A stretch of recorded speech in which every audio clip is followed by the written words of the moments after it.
Balat balabar kawat burinyai, Bupati Bandung Dadang Supriyatna, ngayakeun obrolan kalawan silaturahmi jeung tilu lembaga di kantorna di Soreang, Salasa 15 Februari 2022. Di antarana, pamarentah desa resmi tinggal, dan Yonif para rider tilu 303 Dharma, jeung Institut Administrasi Dalam Negeri.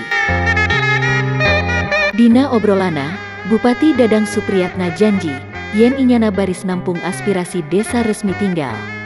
Pasalna, desa resmi tinggal di Kacamatan Kertasari teh, miboga rupa-rupa potensi wisata anu bisa dimekarkeun. Boh dina wangun wisata alam, sajarah jeung wisata olahraga. Salah sahijina, mangrupa tujuan wisata sajarah, dina wangun situs batu nancep di Desa Joglo.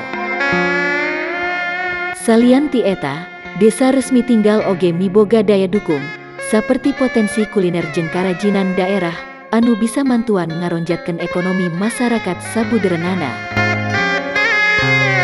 Dina kasempetan eta, Bupati Dadang Supriyatna nu dalit digentra Kang DS, oge nepikeun aspirasi pangwangunan infrastruktur, pikeun ngarojong pangwangunan kawasan wisata di daerah. Bupati oge ningali, yen eta cita-cita teh, bener-bener ngarojong kana usahana, dina mekarkeun 100 destinasi wisata di Kabupaten Bandung. Kagiatan obrolan Bupati Bandung oge dilajeng sareng Batalion Infanteri Rider tilu 303 Dharma, kalawan silaturahmina ti Institut Administrasi Dalam Negeri.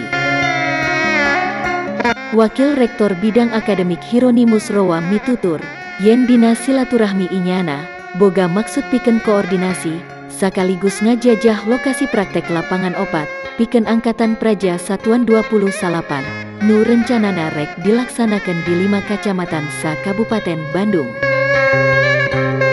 Sakitu kapihatur, ti langit Soreang Kabupaten Bandung, balabar kawat burinyai nu ngamancanagara, ngabewara.